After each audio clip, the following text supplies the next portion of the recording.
Vous savez qu'habituellement on se voit lors de l'Assemblée Générale dans les salles municipales, donc là où on est vraiment au cœur de nos infrastructures.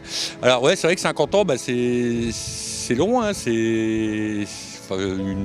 on est un des premiers clubs de la région du Valenciennois qui a été créé donc, en 1973 par monsieur Jean Silinski et René Chauffat, donc le papa d'Anne. Et puis depuis 50 ans, on a vu passer 1330 membres qui se sont inscrits avec une moyenne d'une centaine de personnes par an. Avec le pic, on l'a atteint en 1982 de mémoire avec 148 membres. 83 même, c'était l'année de la victoire de Yannick Noah à Roland-Garros et on a eu un pic cette année-là qui n'était sûrement pas étrangère à sa victoire. À sa victoire, oui. Et puis des infrastructures qui ont évolué depuis la création du club, hein, où à l'époque on n'avait que la salle Murez, avec quelques créneaux réservés pour le tennis et l'école de tennis qui a démarré à cette époque-là par monsieur Julien Groslier et qui a été après reprise par Jean-Claude Danhé, c'est ça ? Et Alfred Pruvot. Et Alfred Pruvot, et puis après c'est succédé Anne et Sylvie Chauffat principalement, plus quelques autres entraîneurs qui sont venus.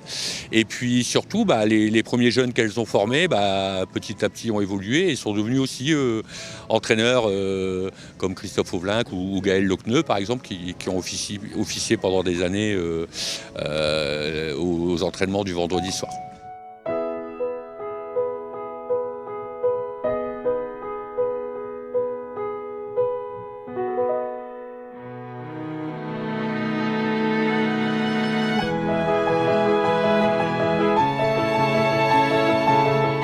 Oui, c'est vrai qu'on a vraiment de nombreux fidèles, hein, des gens qui sont quasiment en même temps que nous depuis la création du club. Donc moi, c'est vrai qu'au début, j'y suis venue un peu au tennis parce que mon père a fait partie des membres créateurs. Sinon, je ne sais pas si j'étais vraiment...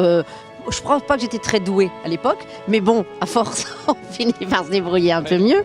Et je dirais que c'est le terme un peu convivialité. C'est en fait les gens viennent avant tout passer des bons moments au tennis, et je pense que c'est ça qui fait que les gens sont contents de se retrouver. On fait des sorties effectivement comme à Roland-Garros, la soirée du Téléthon qui nous est aussi une soirée qui nous tient particulièrement à cœur, hein, de s'être mis sur cette cause, et on a vraiment beaucoup de membres qui y répondent chaque année. On a commencé à faire des soirées jeux de société, des tournois multichances, les entraînements toutes les semaines, et je pense que du coup d'année en année les gens prennent plaisir à se retrouver, à se revoir et continuer à progresser tous ensemble, mais surtout passer des bons moments, quoi.